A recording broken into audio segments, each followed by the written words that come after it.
శ్రీకృష్ణుడు ద్రౌపదికి చెప్పిన వ్రతం గురించి తెలుసా? శ్రావణ మాసంలో వచ్చే మంగళవారాలు ఎంతో ప్రత్యేకమైనవి. మంగళవారం రోజున మంగళగౌరి పూజలను నిర్వహిస్తూ ఉంటారు. మంగళగౌరి అంటే ఎవరో కాదు, సాక్షాత్తు పార్వతీదేవి. ఈ దేవిని మంగళగౌరి అని పిలుస్తారు. మంగళగౌరి వ్రతం ఎందుకు ఆచరించాలి?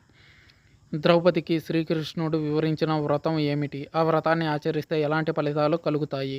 మంగళగౌరి వ్రతం గురించి ఆసక్తికరమైన విషయాలను ఇప్పుడు తెలుసుకుందాం.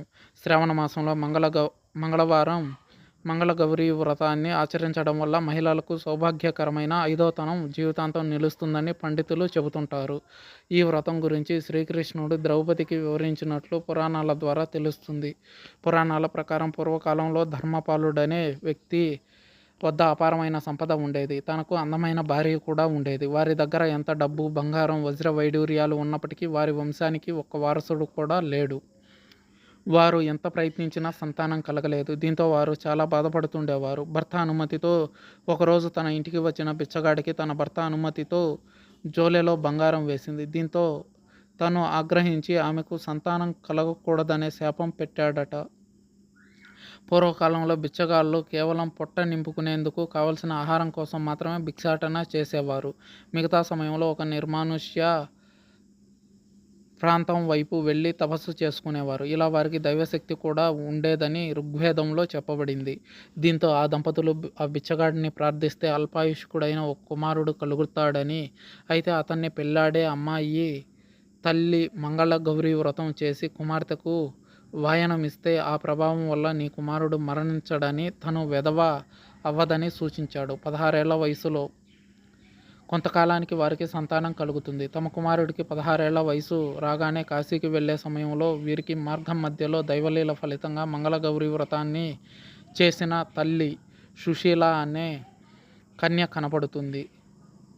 సుశీల తల్లిదండ్రులను ఒప్పించి సుశీలతో తమ కుమారునికి వివాహం జరిపిస్తారు. ఆమె సహచర్యంతో భర్తకు 16 ఏళ్ల అకాల మరణం ఉన్న మంగళగౌరి వ్రత వాయనం తీసుకున్న కారణంగా భర్తకు పూర్తి ఆయుష్ లభిస్తుంది.